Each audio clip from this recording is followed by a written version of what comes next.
Hey all, welcome to ShareTreck. This is Raj here. It's almost 7:44 a.m. Good morning, Inf. Nice to see you here. Hopefully we have other people also joining up and we'll get started momentarily. Let me just make sure I have everything set up properly out here. Doing live streams is a new experience, so I'm always a bit apprehensive about it. Can you hear me clearly?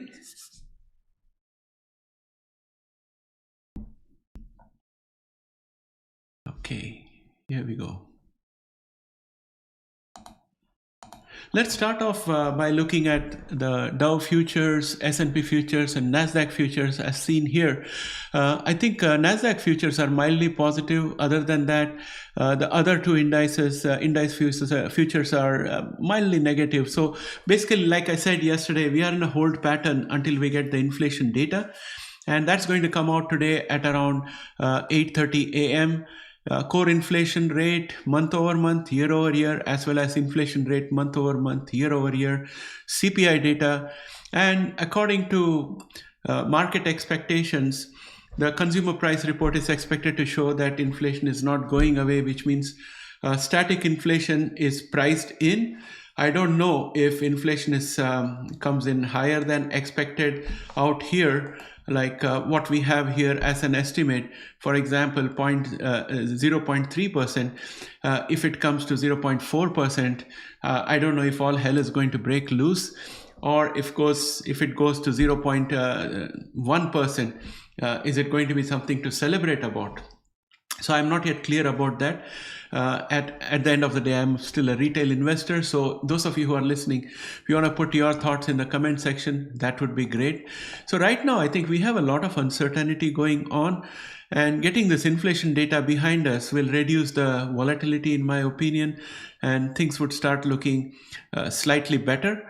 And that said, I would say that the fact that Treasury yields are edging up is, I think, good for the regional banks.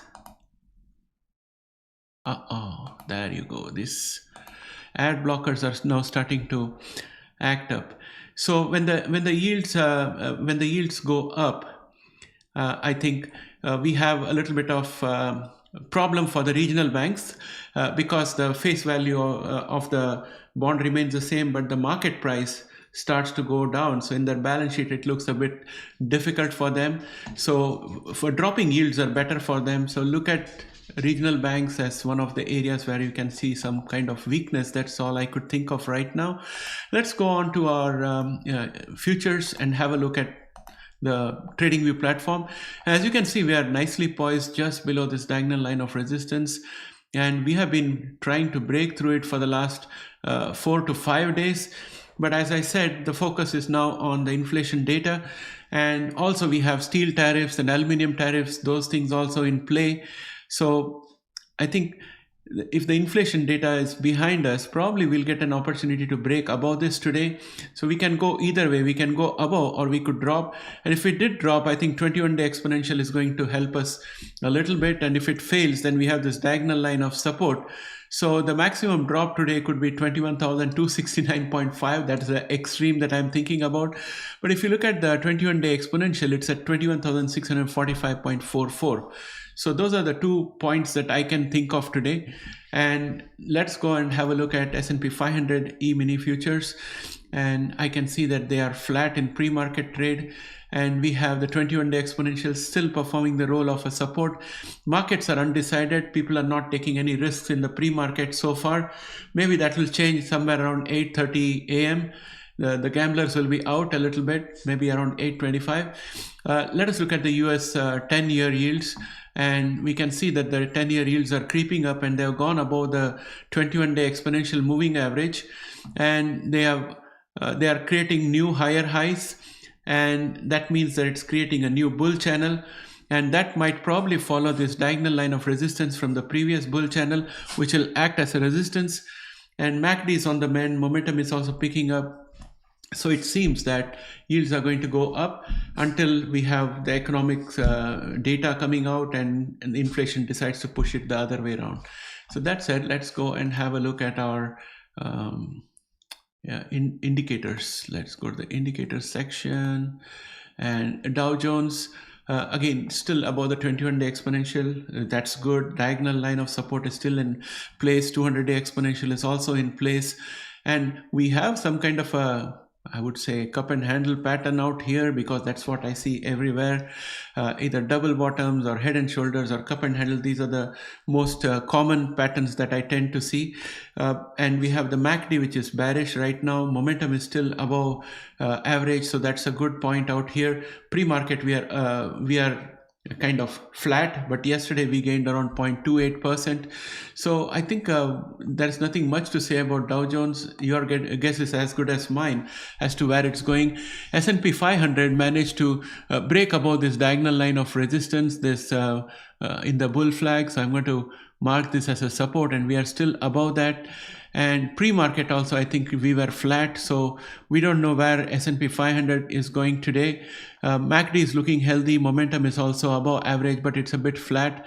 Russell index is 0.46% up in the pre-market action, and it's still above the 21-day exponential, and it has got a resistance at 226.63. MACD is still bullish, but momentum needs to improve and become above average for it to mean something. So when the market opens and we have the inflation data, we'll see what happens today, because right now everybody is in a holding pattern, and put call ratio is I would say moderate to slightly bullish, and VIX is at around 15.9. It's been consolidating in this area. We have a support at 15.88, so we are just on top of that support, and we are down 0.69% in pre-market action. So this is a little bit of a comfort overall. And if I look at QQQ in pre-market action, it's up 0.18%. Gold is going sideways, and it's down 0.42% in the market action right now. The market is already open for gold, and we were overbought on the RSI, and we are correcting. So there'll be a little bit more consolidation. Again, the inflation reports are going to determine which way gold is going to go. It has had a great run, so there could be a little bit of profit taking and a little bit of cooling off of the RSI. That is but expected. And then let us go on to look at our genomics watch list. And when we look at genomics, let's start off with Verve. Verve has been continuously dropping, and the bull flag concept now seems to have gone away. And it is still bullish in my opinion, because it's above the 21-day exponential moving average, and the golden cross has also been formed out here, but it is starting to show weakness. I guess a lot of people are taking profits out here in anticipation of the earnings. There's a little bit of jitters to the earnings, and I think the MACD is also tending towards the bearish side. So I would say covered calls are in order for Verve. That's my personal opinion, of course. And then we look at Ginkgo Bioworks, which is up 0.89%. Yes, in CPI day also. And we have Caribou Biosciences, which is up 6.35% in pre-market trades. Let us see if there is any new news. There is nothing new out here. It's pure sentiment trade, and we still have resistance at 1.31, which is now converted into a support by the pre-market action, which takes the current price pre-market to 1.34. So I have marked this line of resistance as a line of support now, and marked it green. So this is a smart move for Caribou Biosciences, but I don't know if it can hold on to it. CRISPR is up 4.06%. It's at 41.23, and it's just above the 21-day exponential moving average, which I think is a very good move for CRISPR Therapeutics. Sorry, it's not yet above the 21-day exponential moving average, or is it? It's at 41.23. Yeah, it's above the 21-day exponential moving average. So it's looking pretty good, I would say. And probably we can start looking at the shoulder being formed, the second shoulder being formed for a reverse head and shoulder. This support here at 38.68 turned out to be good for CRISPR. It turned out to be strong enough. And Grail is up 1.48%. We are forming a bullish pennant out here, which inevitably leads to a consolidation, forming a base and moving upwards. RSI is overbought, but still not reached the stage in which we have seen Grail turn back before. But given that Grail has had a steady increase and it has gained approximately, I would say, around 91% since 17th of January. And if we were to look at where it was before, from 30th of October to 23rd of January, it had gained around 83%. So overall, it's a very strong move for Grail. So I wouldn't be surprised if there is a little bit of profit taking here and there as we come closer to earnings. Prime is still in the bear channel, and it has got no trades pre-market. Beam Therapeutics is up 0.78%. I don't have much to say out here except that there's a golden cross which is formed, which is bullish. And the price action in pre-market is also positive. It's up 0.78%. But friends, again, if inflation data is not favorable, then genomics are the first set of stocks which might suffer. So please keep that in mind. At least that's what I think. That's my personal opinion out there. And I would like to hear from you guys what you think.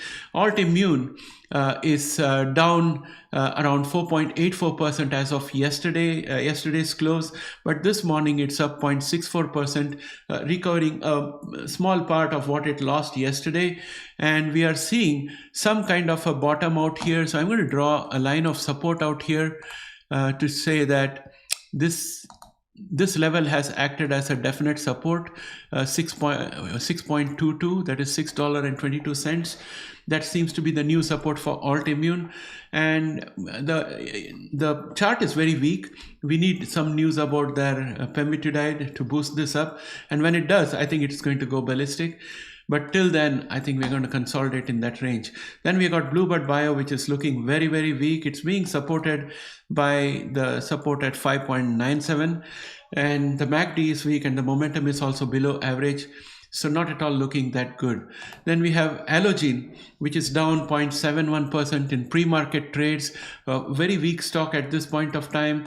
And we have mRNA, which is up 0.97% this morning after having lost 2.95% yesterday. I don't think this stock is picking up anytime soon. Especially because of the new administration we have in the US and the volatility that comes along with the uncertainty around FDA and vaccines and health issues. So I think I won't touch mRNA for a while. And mRNA reports on Friday, and we are expecting EPS of minus 2.68. And we are expecting a revenue of 942.82 million as per TradingView estimates.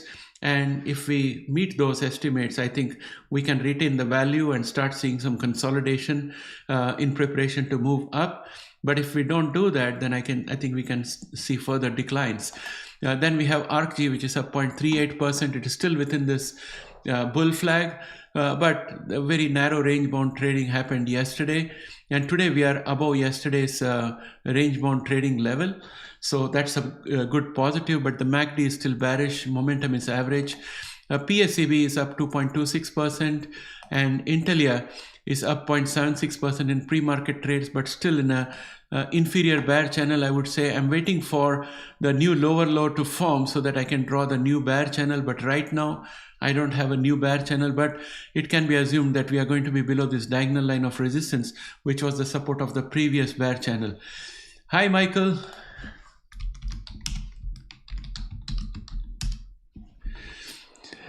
Yeah, Michael retracted the message, but before that I said hi. So Michael, you got to be on there. Next, we have got Illumina, which is down 0.86%. We have met and exceeded the reverse head and shoulder pattern, and that is kind of pushing us down. And before we close the live stream, we'll look at CRISPR earnings.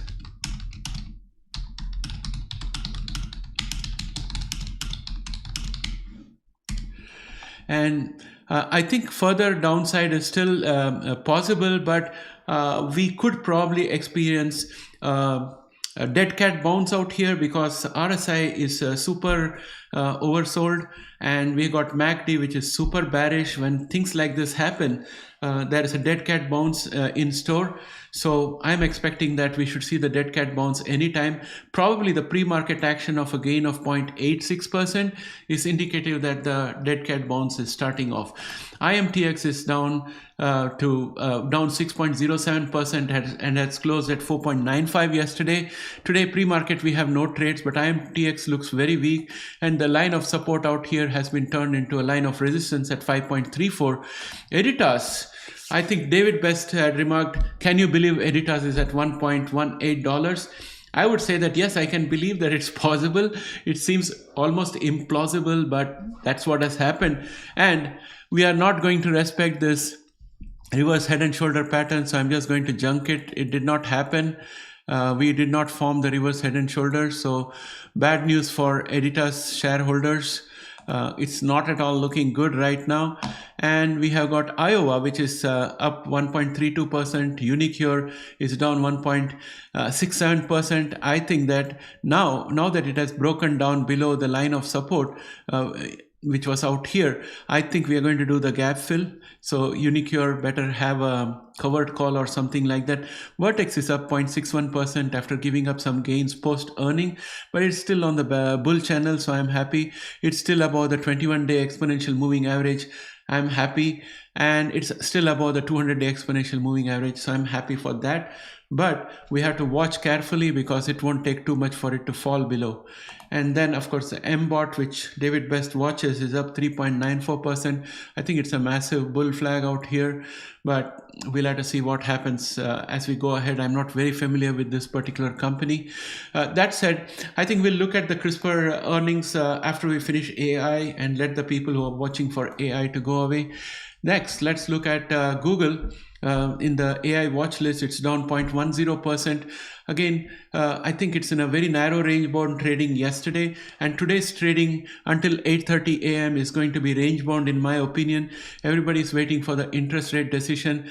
Tesla has been falling. Pre-market it's up 1.90%. That is because this support here at 328.71 seems to appeal to a lot of people who think that this is going to be a good support. But I personally believe that Tesla is likely to fall even more. We have come very close to the oversold area, but I think we might go below the oversold before we turn back again. And I suspect that our 200-day exponential, which is at 299, could probably be our next support. And let us see what happens as we proceed ahead. I'm saying this because sales are falling in Australia, sales are falling in Europe, and sales are falling in California, which again a big market for Tesla. And of course in Canada we have got a lot of bad feelings for Tesla. So and we don't have incentives in Ontario as yet, and I don't think any government is going to put incentives for Tesla. So I think that it's looking bad for Tesla overall. And if Elon is spending so much of time in the White House, and if he's spending so much of time finding cost-cutting measures in Doge, I don't think he has time to do work on Tesla and on SpaceX and on Boring Company and all those things that he's doing, plus playing the video games. So I think it's overrated, and that's enough for my rant for now this morning. So I'm going to go on next to look at Apple. And Apple is up 0.15% in pre-market trade, trying very hard to breach this 21-day exponential moving average. MACD is improving. Momentum is also picking up. I'm hoping for the best out here, and hopefully it picks up from this point onwards. Meta is up 0.21%. I would say that Meta is very richly valued among the Mag 7s. So you have to be very careful with Meta, and you can see that the raise of the share price is getting moderated out here. RSI is still very overbought even by historical standards for Meta. So I'd expect for a consolidation today and a sideward movement or a downward movement. Really scared for Meta. Microsoft is down 0.01%, struggling very hard post earnings to fill up this gap down that it had created and not succeeding much. MACD is mending, but momentum desires a lot to be done. Amazon is down 0.18%. I believe Amazon is the least highly valued among the Mag 7 stocks, and probably a place where you could put your money and rest. I mean, that's my personal opinion. It's likely to be less riskier than the other Mag 7 stocks. And right now, Amazon is down 0.17 in pre-market, but still in the bull channel.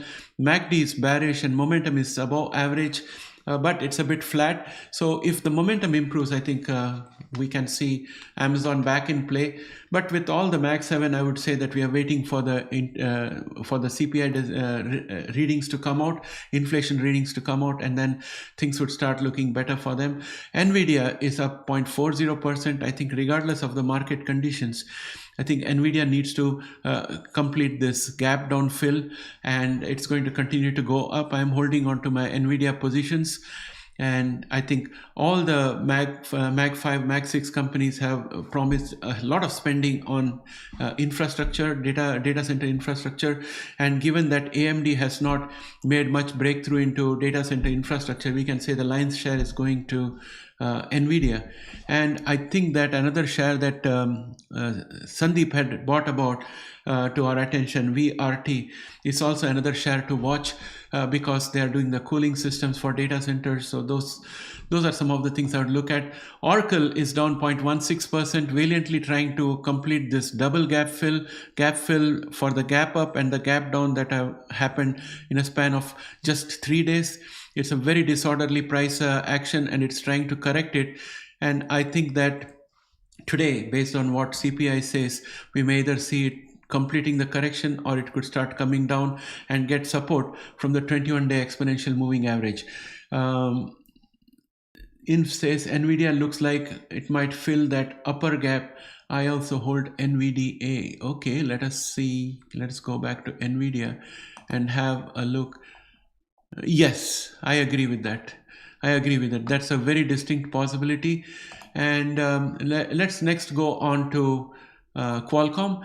Qualcomm is just on this diagonal line of resistance. I'm assuming this is the next lower high, and pre-market it's up 0.10%. So we'll see whether it's going to, I'll have to probably adjust this line like so and bring it out here if it creates another high. So I think Qualcomm is on the mend. I have a cup and handle target for Qualcomm, which is going to be around $200. And having said that, let's look at AMD, which is up 0.50%. There is a thought process going on in some sections where they say AMD has reached rock bottom and this is the time to buy into AMD. And if it gets any data center share, that could be a bonus. I don't know about that, but I'm not touching AMD at this point of time. I'd like to hear from you guys what you think about AMD. Broadcom was flat yesterday, and today pre-market it's up 0.45%, and it has got a resistance out here at 249.45, and it's still above the 21-day and the 200-day exponential. MACD is bullish, momentum is above average, so it's looking pretty decent. I think we finished Oracle, then we are going to Palantir, which is again a very, very richly valued stock in my opinion. And with the government cost cutting and other things, I would be very surprised if Palantir continues to get that kind of government orders. On the other hand, you could also have government using AI instead of manpower. So I'm very confused and conflicted about it. But from my age perspective and my risk profile, I wouldn't touch Palantir anymore. In the past, I had held it. I won't hold it anymore until the valuations become more decent. And then we go for Cloudflare, which is up 0.06%. I think there is a lot of consolidation that has to happen. RSI has to cool down. We are super overbought, and bullish MACD is super bullish. So I'm expecting them to moderate a little bit before any further movement. Adobe is up again 0.09%, and as I said, we got a cup and handle target of 477.86. This is going to build the foundation. Once we attain the cup and handle target, I think we'll have a consolidation, and that consolidation will be the prep for completing this gap fill, the gap down that happened around 11th of December after the earnings. We had to do the gap fill, and I think we are looking for that. And the catalyst for that would happen in the earnings that is due on the 13th of March 2025, and that would help us. Hi, George. I think Jorg is what I have to pronounce, I suppose.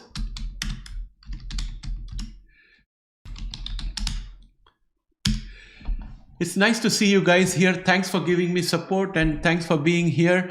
And we will talk about CRISPR. I will be interacting with you on the chat, so please hold on.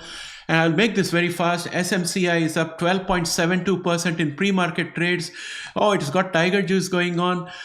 Super micro price target raised to 57 per share from 54 by Northland Capital Markets.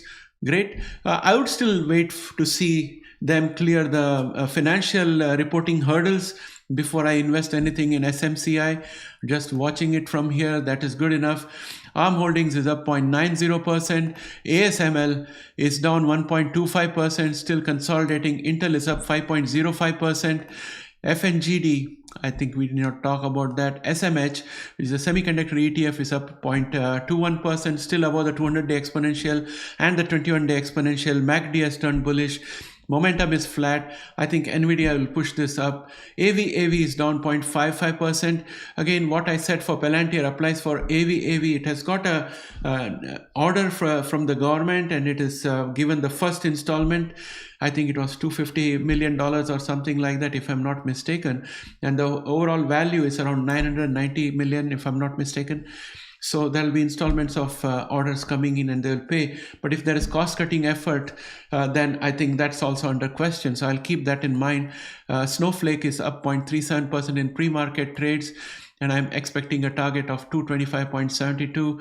Hainesbrand International is up 0.66%. We have got earnings coming up on 13th February. I'm holding on to Hainesbrand. It's in a very red condition in my portfolio, but I'm thinking of it as a tariff play, and we'll see the forward-looking statements during earnings, and that could help me. Netflix is down 0.24%. And then, of course, Dell has been going up rapidly, and it's kind of moderating. Pre-market, it's up 0.8%, but there's plenty of room for it to go up. I think Dell is all positioned to move up. Accenture, it's down, it's up 0.81% as of yesterday's close, but pre-market it's flat. Rigetti is up 3.45%. It's kind of moving around the 21-day exponential moving average. I'd be happy if it stays above. I have a big loss position in this one, but I made some money selling calls and buying calls and selling calls. Next, I have SMR, which is up 1.31%. I bought a call yesterday on SMR, which is a little bit in the red, but I believe that it's going to touch 32.15, which is the reverse head and shoulder target, and I'm rooting for that. And of course, VRT is down 8.32%. INF, I'm very sad to report that it's not doing as good as we thought. Fortunately, after I finished our live stream yesterday, I was looking at the pre-market price action and the reaction to the earnings, and I decided not to dabble in it, so I have not put any money in there. Now, having said that, I think we have to go and have a look at our CRISPR Therapeutics earnings. So let us start interacting. There's going to be a little bit of delay for between when I speak and when you get to hear me. So when you comment something, please be patient because I would be seeing it a bit later. So that's what you have to keep in mind. I'm going to search for CRISPR Therapeutics.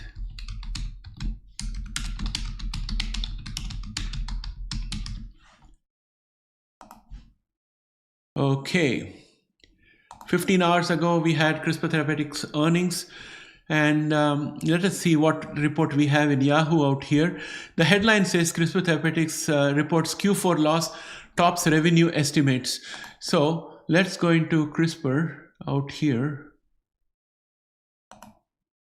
Genomics, CRISPR, and look at earnings. So we have topped EPS by 63.35%. That's fantastic. We have also topped revenue by around 27.64%, and that has given us a 4.75% jump in pre-market earnings. So I'm really thrilled with this. So as soon as the live stream is over, I might go and buy a call for CRISPR Therapeutics and see where it goes.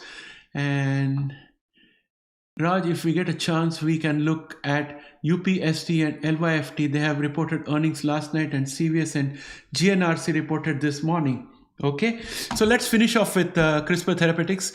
Let us see if they have any information Let us go to the CRISPR Therapeutics investor page.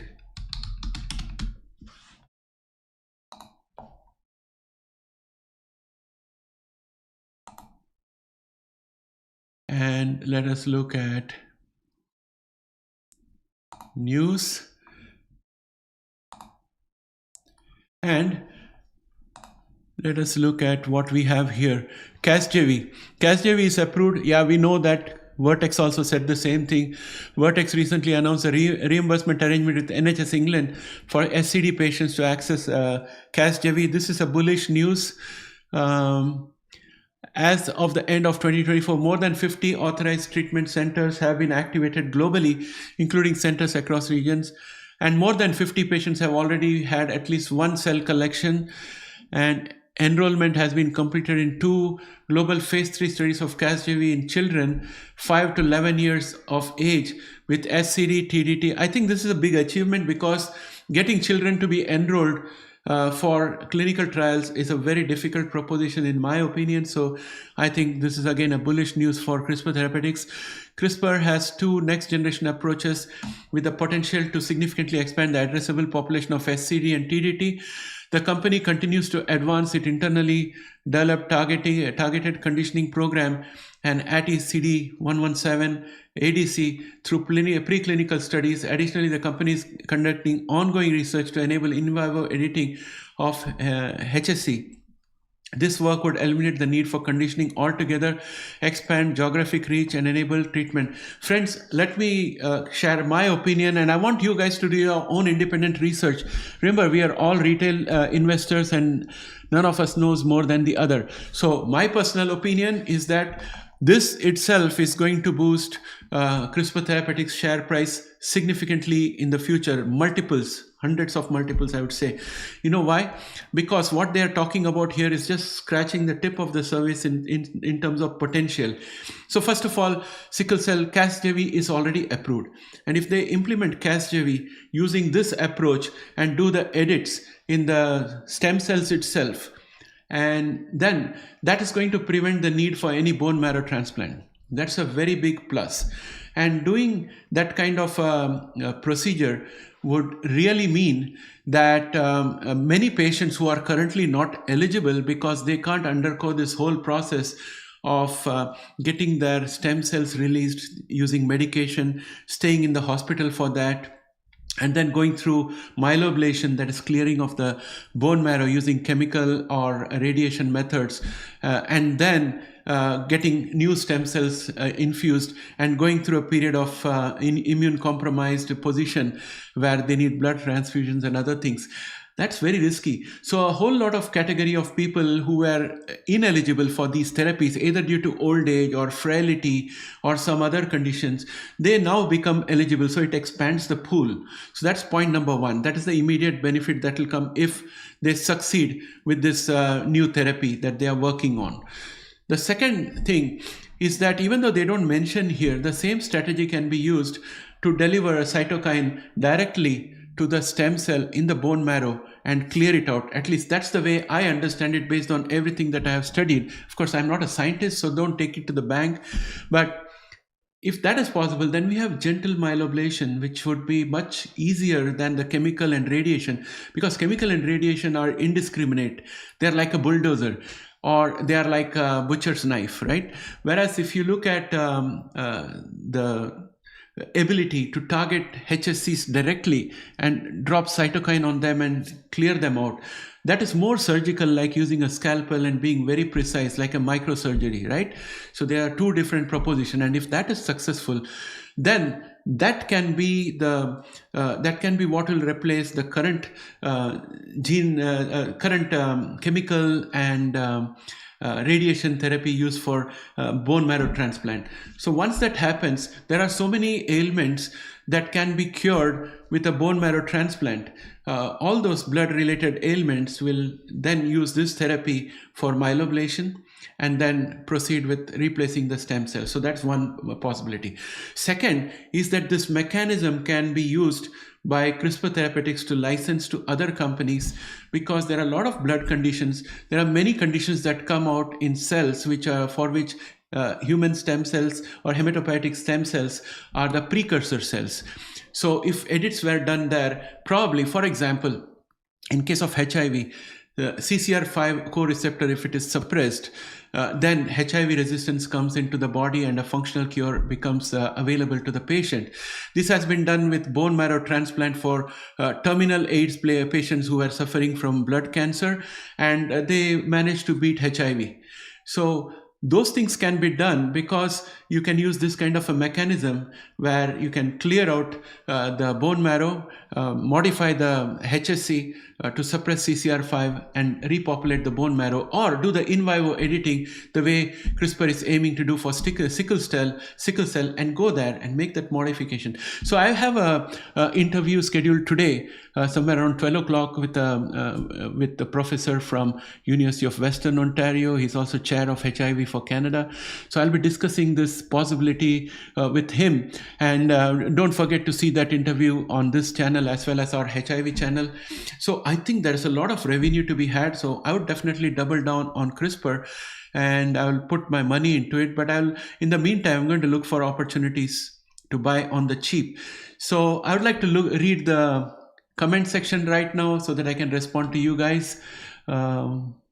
Okay. George is saying hello from Germany. Hi, Jorg. Please let me know if I'm pronouncing your name properly. I'm saying Jorg. Correct me if I'm wrong. Yes, it's good news for CRISPR, better numbers than expected. Michael Mathoff is saying Tesla is in Germany out thanks the political actions of Elon Musk. Yeah, I agree. That's happening in Australia as well. Michael has bought a trading position in CRISPR. Great. Inf is saying GILD also reported earnings yesterday after close. Guys, do you have anything else to say about CRISPR? If not, then I'll go and have a quick look at the companies that Inf had mentioned. Jorg is saying Kathy Wood recently bought like crazy. Yeah, maybe she's onto something right now. And okay, thanks, Jorg. Next is we have okay. So I'm going to go and have a look at the companies, and Michael and Jorg, if you have any company that you want me to have a quick tech analysis, just put it in there and I will check it out for you. So what are the companies that Inf wanted me to quickly look at? Let me see. Okay, UPST and Lyft Upstart. Okay, let me do UPST.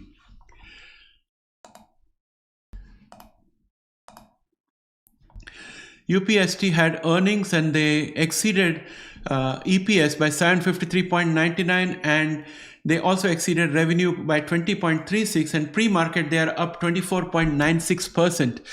So if I was a gambling man, I would probably go to the pre-market and buy a little bit to wait for the little bump that we are going to get when the market opens, sell it and come back out, a pure day trade opportunity. So, but the share price is pricey for my taste. It's $84.15. But if I want to look at the technical analysis out here, so I would say that you are definitely looking at my favorite pattern out here.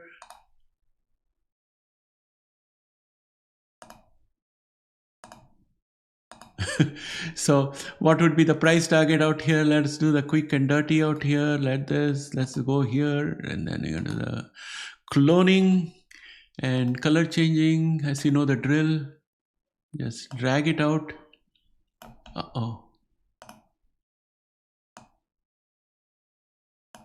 Okay, so we have a price target of around 88.68 Inf. But again, this is my personal opinion and not financial advice, Inf. So don't come banging my door if you lose money doing anything crazy with this one. Okay.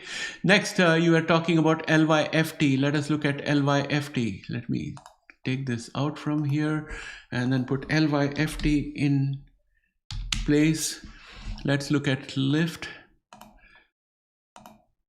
LYFT is down crazy, 13.76%. By the looks of it, it seems that it has outperformed on the EPS by around 42%, but it's down 0.58% on revenue. So it has gone down here. There could also be other things at play out here. Maybe their outlook for the next quarter doesn't seem to look good. Lyft shares slide as lower pricing trends persist amid competition with Uber. That's the reason why they are down, according to this news article. But that's about what I have got here. But if I have to honestly look at what we have out here, I would say that you have 1, 2, 3. So if this pattern works out, a reverse head and shoulder, then you probably are looking at a pricing of somewhere around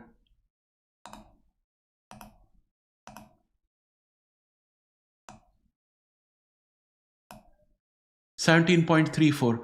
But I don't think this is going to happen for Lyft, especially because of the price competition issues that are being stated. And also when you have tariffs coming into play, and at this point of time, the way the US reputation is going, I think tourism is also going to be hit. And Lyft and Uber are two companies which are likely to also face that, because people will be having lesser rides. And that's my thought process. If you guys have any different thoughts, please put that in the comment section. Inf is saying Lyft announced partnering with Mobileye for full self-driving program too. Yes, but we have a deflating activity out there. BYD has announced free FSD, and if the FSD is as good as what Tesla has got, which again I don't think is as good, because I'm hearing news reports of crashes here and there.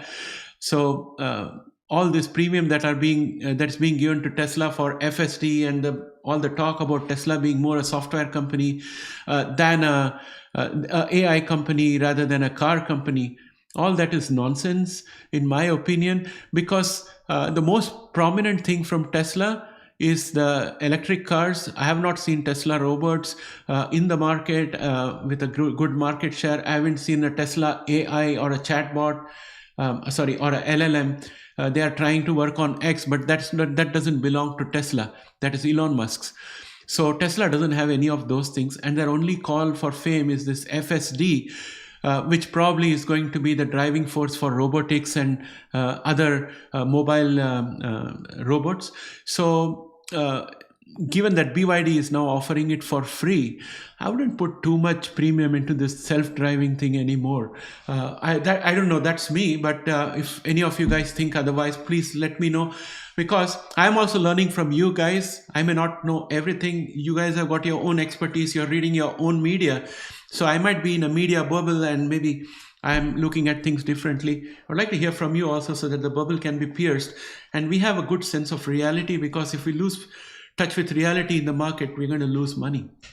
So that said, I think overall I have a point that the markets are very richly valued, and I personally feel that the US dollar as a reserve currency is coming into a big question, because the US more or less is starting to behave like a banana republic, and for a reserve currency to be demanding credibility, it needs to be underpinned by strong institutions. It needs to be underpinned by strong creditworthiness or credit rating. It's just a matter of time before Moody's downgrades the United States. It had warned in the past as well. The deficits are too high, and the payback of the deficit is going to start eating into defense and other expenditures. So I'm not very super comfortable, and I might buy physical gold.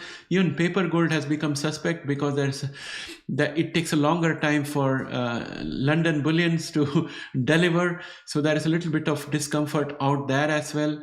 So buy a little bit of gold, and don't keep it in the locker, keep it in your house, because they may come for the gold as well. And there is this talk about the Fed's revaluating gold, because in the books it's priced at $42 an ounce, and it could be upgraded to the latest value so that the balance sheet starts to look much better. I don't believe this. I don't know what it is. Maybe if you open Fort Knox, is that all the gold that they said there is? So that's a very big question. I think I would save a little bit on gold, but right now the gold price is also at a peak, and it could consolidate. The charts are looking very extended, so we'll have to wait for our opportunity. But in the past, I had bought a lot of Canadian mint gold coins, I had bought the 2 sets of Vancouver gold coins. There were 9 gold coins. They were 14 karat gold, and its value has almost more than doubled. I checked it out, and yeah, so those of you who hold physical gold from the past, you are doing very well because it retains value. If you select any asset type and price its value in gold 20 years ago, it could be a house, it could be something else that you have bought, a hard asset that you have bought, and check its price in gold at that point of time in ounces, and multiply the ounces to the current gold price and see the current price of that asset. You will always find that gold has been holding its value and all the other assets are falling in value as compared to gold. But it's never a straight line. It's never a straight line because gold does not always go up when the interest rate is increased. Because gold does not give a regular return, people prefer to put money in bonds when the interest rate goes up. The driver for gold is political uncertainty, geopolitical conflicts, and a very big driver would be if the reserve currency starts losing its credibility. Then many banks will start selling US dollars to buy gold and put it in their reserves. So that's my spiel for today, friends. If you are liking these daily live streams and more of you could join me, it would be great. And we could then be a real community, and I can convert this into a Zoom call so that we can have interaction, and we can have an online real-time interaction and do a very specific analysis on the chart. Instead of going through the entire watch list, we can cherry pick our stocks which we are interested in and then work on those things. With that, my friends, I'd like to bring this video to an end. Thanks for all your support in Mike and York. Thanks for joining me, and we'll catch up with you again the next day. Have a wonderful day. Bye for now.